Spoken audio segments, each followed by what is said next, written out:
الشيطان الرجيم بسم الله الرحمن الرحيم ألف لام را تلك آيات الكتاب وقرآن مبين صدق الله مولانا العظيم وبلغنا رسوله النبي الكريم الأمين ونحن على ذلك لمن الشاهدين والشاكرين والحمد لله رب العالمين إن الله وملائكته يصلون على النبي يا أيها الذين آمنوا صلوا عليه وسلموا تسليما اللهم صل على سيدنا ومولانا محمد وعلى آل سيدنا ومولانا محمد وبارك وسلم. معزز سامعین، آج ہم سورۃ الحجر اور سورہ نحل کے حوالے سے گفتگو کریں گے۔ سورۃ الحجر مکی صورت ہے، اس میں 99 آیات ہیں اور 6 رکوع ہیں۔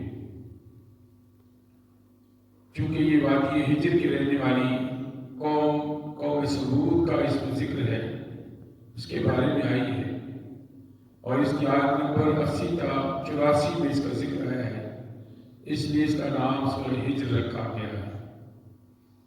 وادی ہجر مدینہ اور شام کے درمیان واقع ہے۔ جو وادیاں چونکہ قریش کے نظر میں تھی، ان کے حوالے سے ان کو سمجھایا جاتا تھا، چاہے وہ قوم عاد ہو، ثمود ہو، قوم لوط ہو، جو تباہ و برباد ہوئی تھی، تاکہ دیکھو اور سبق حاصل کرو اور سمجھو کہ جو خدا کے نافرمان ہوتے ہیں تباہ و برباد ہو جاتے ہیں۔ رب کائنات نے ارشاد فرمایا، یہ جو قرآن ہے، یہ آیات ہیں، یہ کتاب مبین کی آیتیں ہیں۔ ربما یود الذین کفروا لو کانوا مسلمین، اور بہت سے کافر کل قیامت کے دن اور اس کے بعد جب جہنم میں چلے جائیں گے تو کہیں گے کاش کہ ہم مسلمان ہوتے۔ کیونکہ یہاں دنیا میں کسی کو اندازہ نہیں ہوتا کہ وہ کر کیا رہا ہے، وہ کہہ کیا رہا ہے۔ کفار و مشرکین کا یہ معمول تھا کہ جب نبی کریم صلی اللہ علیہ وسلم دعوت حق دیتے تو مختلف علاقوں سے آنے والے لوگوں کے لیے کوئی نہ کوئی راستے میں بندہ بٹھا دیتے اور کہتے ہمارا ایک دیوانہ ہے، مجنون ہے، کاہن ہے، جادوگر ہے، 100 نام دیتے۔ تو وہاں پہ تمہیں بتائے کچھ نہ تو اس کی بات نہ سننا، وہ ٹھیک بات نہیں کرتا۔ تو یہاں پہ جب مکہ میں آتے تو ایک شخص بیٹھا ہوتا، وہ وہاں پہ ان کی تصدیق کرتا، جو وہ کہتے کہ بھئی ہم نے سنا ہے یہاں پہ کاہن جادوگر ہے۔ تو وہ کہتا ہاں بھئی یہ مغیرہ بن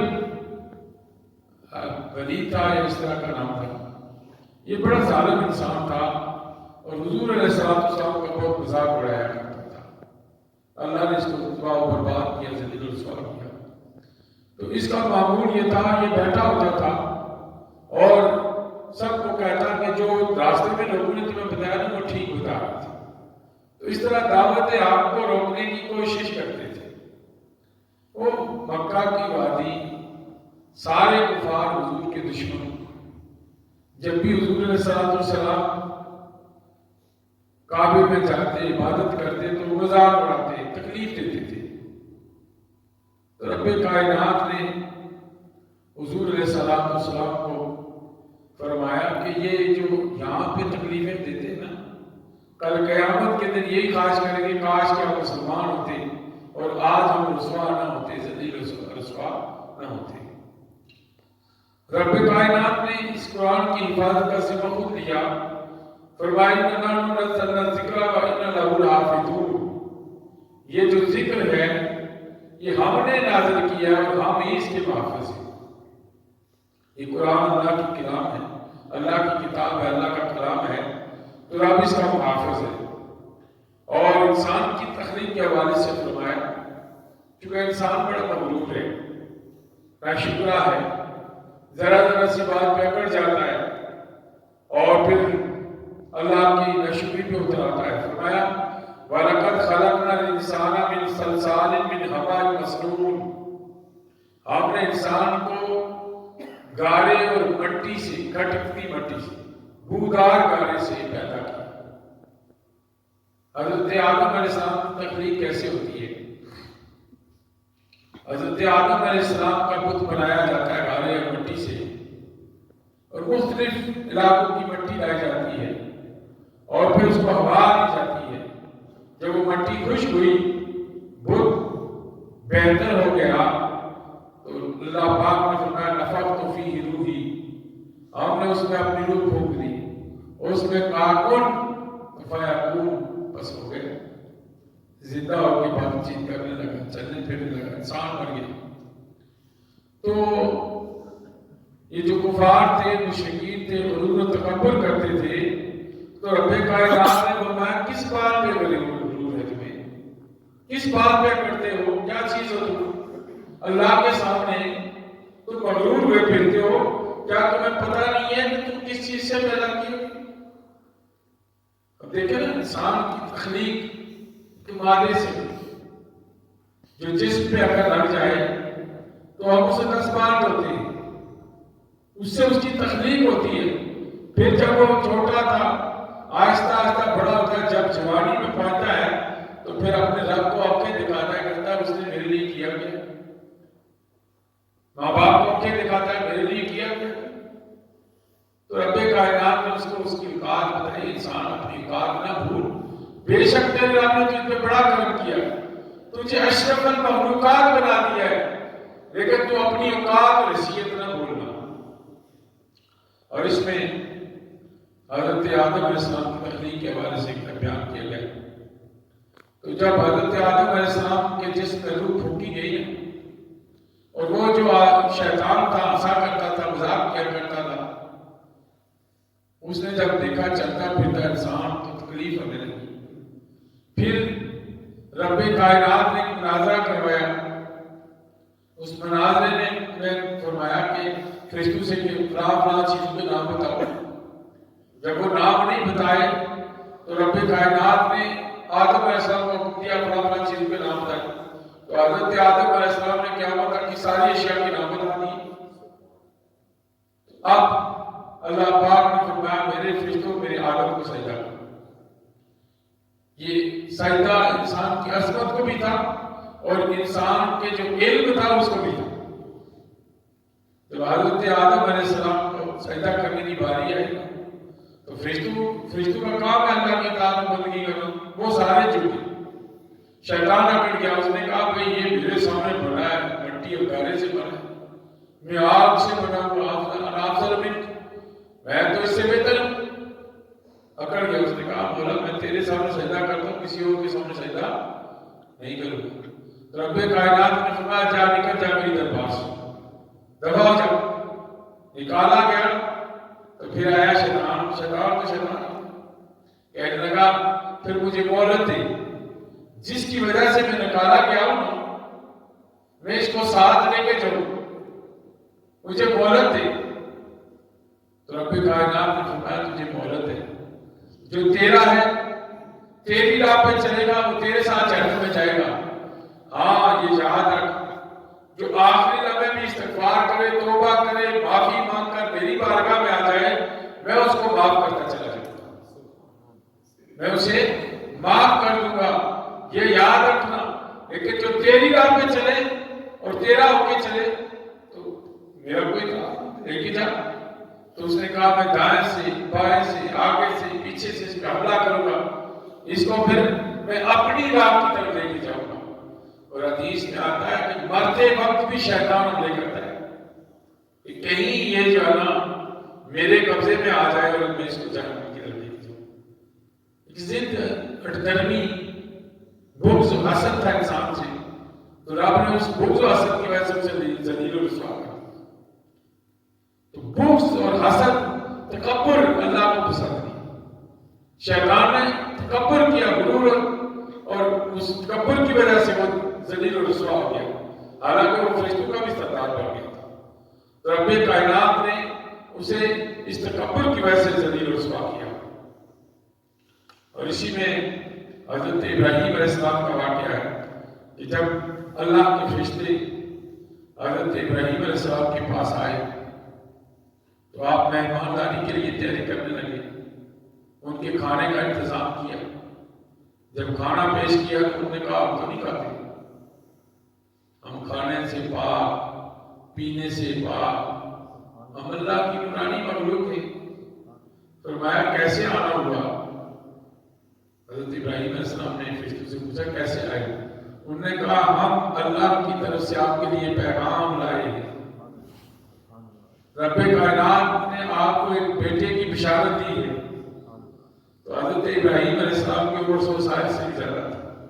کہنے لگے اب تو مایوسی کی عمر ہے، بڑھاپا چھا چکا ہے، بیوی بوڑھی ہو چکی ہے، اب بیٹا کیسے پیدا ہوگا؟ تو فرشتوں نے کہا پھر رب کا حکم ہے، ہم تو نہیں، ہم تو صرف پیغام دینے آئے ہیں، ہمارا کام ہے پیغام دینا، باقی معاملات تو رب کے۔ تو رب چاہے تو کچھ بھی ہو سکتا اور ہوا۔ پھر وہاں سے انہوں نے کہا ہمارا آگے کا راستہ ہے، ارادہ آگے کا ہے۔ انہوں نے کہا کہاں جا رہے ہو؟ کہا قوم لوط نے بڑا ادھر مچا رکھا ہے، اب اس کی طرف جا رہے ہیں۔ تو جب قوم لوط کی طرف گئے تو حسن و جمال کا پیکر بن کے وہ نوجوان فرشتے بن کے گئے۔ تو جب حضرت لوط علیہ السلام کے پاس پہنچے تو لوط علیہ السلام گھبرا گئے، مہمانوں کو دیکھا، ان کا حسن و جمال دیکھا تو گھبرا گئے اور پریشان ہو گئے کہ اب کیا ہوگا، یہ قوم بڑی ظالم ہے، پتہ نہیں میرے مہمانوں کا کیا حالت کرے گی۔ ادھر قوم کو پتہ چلا کہ حضرت لوط علیہ السلام کے مہمان آ گئے، سب دوڑ پڑے۔ انہوں نے کہا آج تو ہماری عید ہے۔ جب دوڑے وہاں پہنچے تو حضرت لوط علیہ السلام نے کہا میری قوم کی بیٹیاں ہیں، ان سے نکاح کرو، ان سے شادیاں کرو، کس چکر میں پڑے ہوئے ہو، کیوں اس لانتی قوم میں پڑے ہوئے ہو؟ انہوں نے کہا لوط ہٹ جا ہمارے راستے سے، تو ہمیں نہ بتایا کر ہم کیا کرتے ہیں یہ ہم بہتر جانتے ہیں۔ تو پھر آیا عذاب، رب کائنات کی طرف سے پیغام آیا لوط اپنی اہل و عیال کو لے کر نکلو۔ حضرت لوط علیہ السلام نکلے تو ان کی بیوی نے کہا تم کدھر جا رہے ہو؟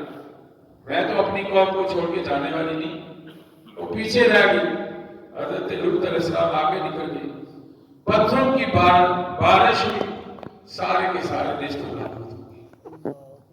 تو دوستانہ عزیز، اللہ کا جو نافرمان ہوا کرتا ہے، جو اللہ کے حکم کو نہیں مانتا نا، وہ ذلیل و رسوا ہو جایا کرتا ہے۔ اور پھر وادی ہجر جو تھی، یہاں کے رہنے والے وہ حضرت صالح علیہ السلام کی قوم تھی، جسے قوم سمود بھی کہا جاتا ہے۔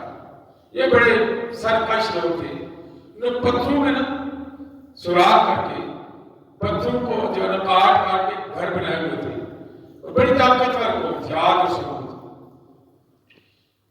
جب حضرت صالح علیہ السلام نے ان کو کہا بھئی آؤ اللہ کی دعوت کی طرف، اللہ کے دین کی طرف آؤ، ہدایت کی طرف آؤ، تو انہوں نے کہا کوئی معجزہ دکھاؤ۔ انہوں نے کہا کیا معجزہ دکھانا چاہتے؟ کہنے لگے اب اس پہاڑ سے نا اونٹنی آئے اور وہ ہو گابن، اونٹنی بھی ہو اور ہو گابن، تو ہم ایمان لے۔ حضرت صالح علیہ السلام نے دعا کی، اونٹنی آئی، گابن تھی، اس نے بچہ جنا۔ کچھ لوگ ایمان لائے، کچھ پھر بھی مشرک ہی رہے، کافر ہی رہے۔ کچھ عرصہ تک حکم یہ تھا کہ پہلے اونٹنی پانی پیے گی، باقی بعد میں پیے گی۔ کچھ عرصہ انہوں نے برداشت کیا، بعد میں وہ جو بڑے مشرکین تھے، جو اس دور کے بڑے کافر تھے، انہوں نے کہا جی یہ کیا بات ہوئی، ہمارے معاملات میں جو ہے نا دخل کرتا ہے یہ سارے۔ اور پھر انہوں نے اونٹنی کی مار یعنی ٹانگیں کاٹ دی، اونٹنی کو قتل کیا۔ تو رب کائنات کی طرف سے ان پہ بھی عذاب آیا اور ذلیل و رسوا ہو کر تباہ و برباد ہو گئی۔ تو یہاں پہ یہ جو وادی ہجر کے واقعات اور دوسرے واقعات بیان کرنے کا مقصد یہ تھا کہ اے اہل قریش اور انسانوں دیکھ لو کہ جن جن لوگوں نے اللہ کی نافرمانی کی کیسے تباہ و برباد۔ پھر دوسری سورہ مبارکہ سورہ نحل، یہ مکی سورت ہے، اس میں 128 آیات ہیں اور 16 رکوع ہیں۔ اس میں ایک مکھی ہے، شہد کی مکھی، اس کے حوالے سے تذکرہ ہے۔ اب اللہ اپنی مخلوق کی کیسے نظر رکھتا ہے اس پہ، چاہے وہ نمل ہو، چونٹی ہو، چاہے وہ شہد کی مکھی ہو، چاہے وہ کائنات کی کوئی شے، مچھر ہے، مکھی ہے، سب پہ اس کی نظر ہے۔ ہم تو انسانوں کو دیکھتے ہیں، بڑی بڑی شے کو دیکھتے ہیں نا، اللہ پاک کی ہر ایک شے پہ نظر ہے۔ وہ کہتا ہے تم مچھر کا ایک پر نہیں بنا سکتے، مکھی کا پر نہیں بنا سکتے، تمہاری اوقات کیا ہے؟ تم کسی چیز میں روح پھونک سکتے؟ تو انسان ایسا نہیں کر سکتا۔ روبوٹ اس نے سائنس سے بنا لیا لیکن اس میں روح ہے تک نہیں پھونک سکا۔ تو یہاں پہ بھی اس کا تذکرہ کیا گیا اور فرمایا ہم نے بعض لوگوں کو نا بعض میں رزق میں فضیلت دی، واللہ فضل بعضکم علی بعض فی الرزق، ہم نے بعض کو بعض میں رزق میں فضیلت دی ہے۔ یہ جو لوگ ہیں رزق میں آگے بڑھ جاتے پیچھے رہ جاتے تو تمہیں پریشان ہونے کی ضرورت تھی، جو رب نے دیا اس پہ شکر ادا کرو۔